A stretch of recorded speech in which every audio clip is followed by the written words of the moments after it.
Bonjour tout le monde, on se retrouve dans une nouvelle vidéo. Aujourd'hui, on va analyser l'entreprise Caterpillar dans le BTP, la construction, tout ça. Vous connaissez probablement. On commence par la santé financière de l'entreprise. Déjà quelque chose que j'aime pas trop.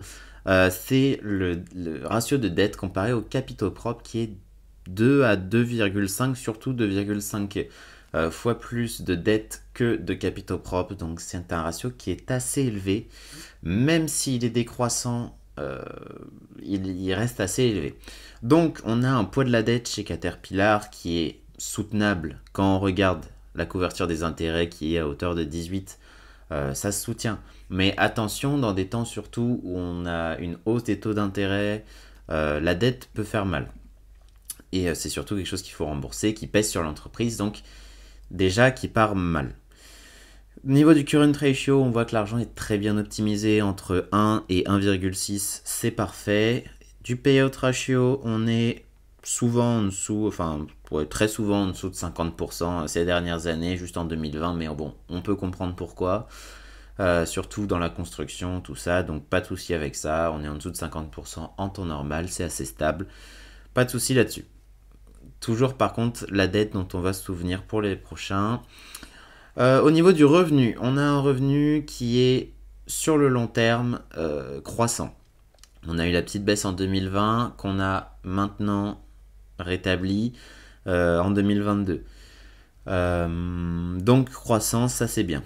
Au niveau du net income, par contre, là on est assez stable. À savoir pourquoi, va falloir regarder les marges, mais attention, avant et après, j'ai pas l'impression qu'il y ait une énorme différence. Un petit peu, mais attention, j'ai l'impression que ça augmente moins vite que les revenus et que c'est moins linéaire, plus irrégulier. Au niveau de l'earning per share, c'est mieux.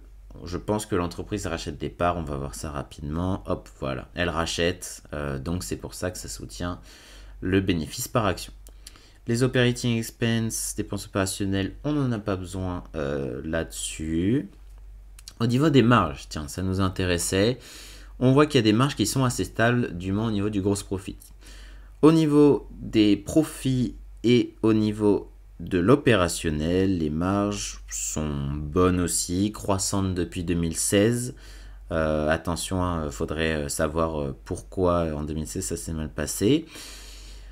Et par contre, on a des free cash flow qui sont un peu inférieurs à ça. Est-ce que c'est à cause des intérêts de la dette? Sûrement, il faudrait regarder ça, mais attention, les free cash flows sont inférieurs.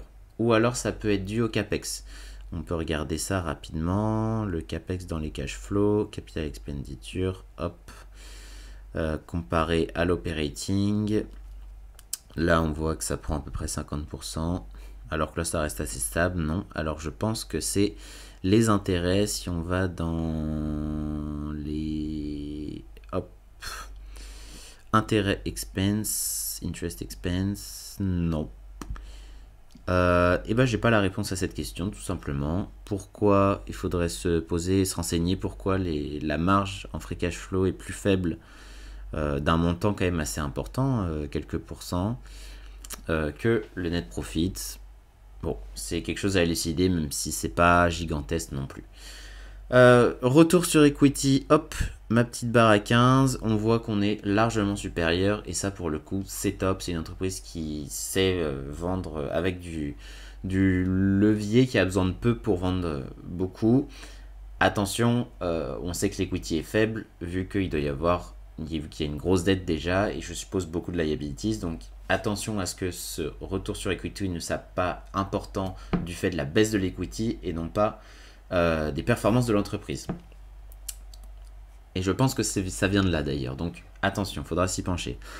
Price ratio, on voit qu'on est sur une entreprise évaluée à 19, entre 20 et 25 de ce que je vois. Au niveau des profits. Et hop, free cash flow, à peu près la même chose. Et au niveau des ventes, on est à 1 ou 2, 2, 2 j'ai l'impression. Autour de 2. Donc une entreprise qui se paye dans la moyenne, une entreprise qui a des résultats légèrement croissants, on peut le dire, mais par contre une santé financière qui est qui m'embête un petit peu, surtout avec les taux d'intérêt en ce moment, c'est pas ce qu'il y a de mieux. Donc, bonne entreprise, stable, pas de stock-based compensation,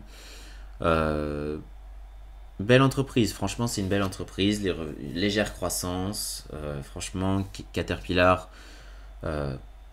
grosse notoriété, dans le bâtiment c'est un secteur on sait qui est assez stable, enfin pas de souci là-dessus. Seulement, petite dette qui lourde un peu l'entreprise, pèse un peu.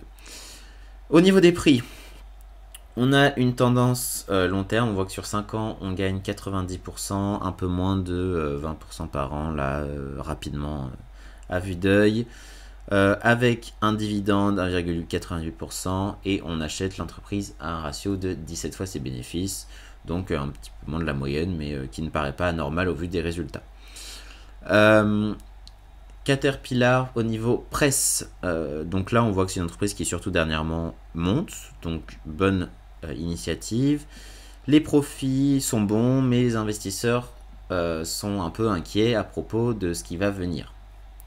Hop, on descend un petit peu, donc il y a une certaine saisonnalité qu'il faut retenir aussi et qui est très importante si vous faites des analyses. Ne faites pas les analyses seulement, surtout avec ces entreprises par quarter, ne regardez pas les résultats par quarter uniquement, ou alors regardez les 4 et surtout les 4 par rapport à l'année d'avant s'il y a une saisonnalité.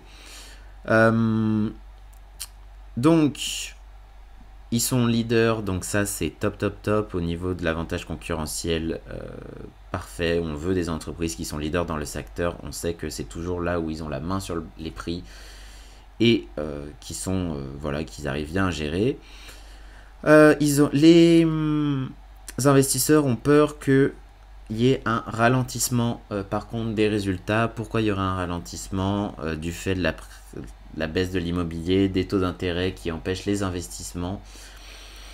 Donc on a peur de ça malgré tout. Ça c'est un article qui vient de 27 avril. Bon, on était par là au plus bas. On voit que ça a bien remonté, donc ça a l'air d'aller. Effectivement, il y a la Chine en ce moment qui a des problèmes. Les taux d'intérêt sont assez hauts.